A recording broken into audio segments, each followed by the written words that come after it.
បងប្អូនធ្លាប់តែទិញគុយគេហូបតាមផ្លូវគេលក់នៅតាមផ្សារឬក៏តាមតំបន់ដើរលេងមួយចំនួនបងប្អូនតែថ្លៃវីដេអូនេះខ្ញុំបាទនឹងបងប្អូនទាំងគ្នាទៅបេះគុយជាមួយនឹងខ្ញុំដូចតទៅចង់នឹងថាតើការបេះគុយវាល្បាតឬក៏ស្រួលប៉ុណ្ណាសូមជឿទៅតាមអ្នកគ្នាមុនយើងបានទៅបេះគុយយើងជិះម៉ូតូចូលព្រៃដ៏សែនជ្រៅមួយសិនគុយវានៅតាមតំបន់ជើងភ្នំជ្រៅព្រៃជ្រៅផ្លូវចូលក៏វាមិនងាយស្រួលដែរគឺពិបាកដោយបងប្អូនបានឃើញចឹងអត់មានផ្លូវកស៊ូឬក៏ផ្លូវគ្រោះឲ្យចូលទៅដល់ទេហើយមុននឹងយើងចូលទៅដល់តំបន់បេះគុយយើងតន់តែយើងច្បាស់ស្គាល់អំពីតំបន់ណាដែលសម្បូរទៅដោយដើមគុយបងប្អូនឥឡូវនេះយើងបានមកដល់តំបន់ដែលសម្បូរទៅដោយដើមគុយហើយបងប្អូនតន់តែយើងមានអ្នកស្គាល់ឬក៏មានអ្នកណែនាំណាជូនទៅដល់បានយើងអាចទៅរកដើមគុយនឹងបានហូបបើមិនតែយើងមិនស្គាល់មិនអីទេគឺថារកមិនបានហូបទេបងប្អូនគុយនេះវានៅក្នុងព្រៃជ្រៅហើយយើងដើររកវាព្រមតែឃើញនៅក្នុងព្រៃយើងទៅដើររកស្វែងរកក្នុងព្រៃយើងលុកចូលតែម្ដងបងប្អូនអត់មានផ្លូវ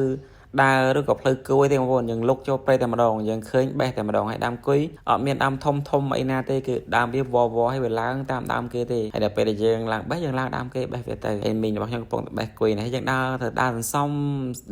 ន្សំវាម្ដងមួយឃើញមួយដើមទៅទុំ2 3យើងឡើងបេះ2 3ចឹងទៅបងប្អូនគឺវាពិបាកមែនតើគឺវាអត់ស្រួលទេបេះគុយអញ្ចឹងបានបងប្អូនឃើញគេលក់គុយឬក៏លក់តាមតំបន់ណាបងប្អូនកុំសូវតថ្លៃពេកទេសារគុយនេះគឺវាពិបាករកការរកណាបើសិនជាមានចកាគេវាស្រួលតែនេះក្នុងព្រៃបងប្អូនគុយព្រៃតែម្ដងហើយយើងដើរមកយើងបុកវាតែម្ដងនេះបុកពេលខ្លះឃើញនៅទៀបក៏មានខ្ពស់ក៏មានអញ្ចឹងណាហើយដើមគុយឆ្អែតបងប្អូនគឺអញ្ចឹងឯងអាធំទេបេះវាតទុំចេះផ្អែមឆ្ងាញ់បងប្អូនបេះភ្លាមផ្អែមឆ្ងាញ់ណាស់បើសិនជាខ្ចីយើងបេះអាចយកមកបន្ទុំបានតែកុំខ្ចីពេកបេះចាស់មកល្មមហ្នឹងយកមកបន្ទុំប៉ុន្តែវាអត់ផ្អែមឆ្ងាញ់ដូចដែលយើងបេះទុំនៅដើមទេបងប្អូនក្នុងព្រៃនេះបងប្អូនឃើញហើយឃើញស្រាប់អត់មានផ្លូវដើរទេគឺយើងដើរនៅក្នុងព្រៃជ្រៅលុកយ៉ាងឡើងបេះទៅហើយនេះបងប្អូនរបស់ខ្ញុំឡើងបេះអូ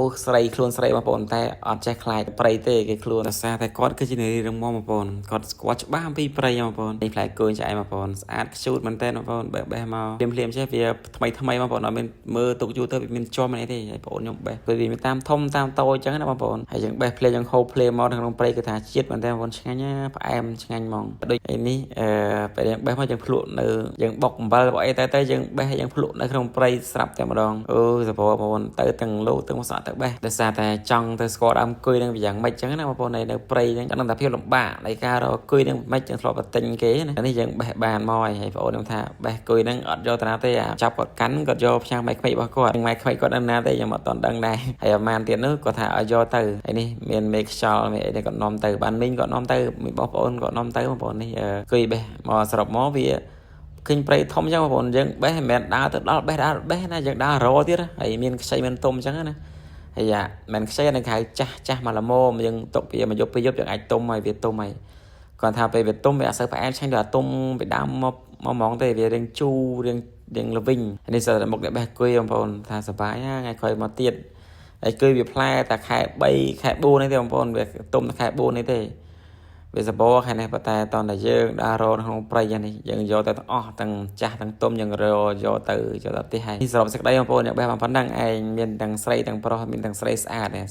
ឃើញបងប្អូនថាអូមកភ័យបេះគុយសបាយយ៉ាងចង់មកបងប្អូនមកតែម្ដងហ្នឹងរៀងមកជីវិតហើយគុយវាមិនស្រួលដូចយើងបែបដើរបេះអីផ្សេងទេគុយវាពិបាក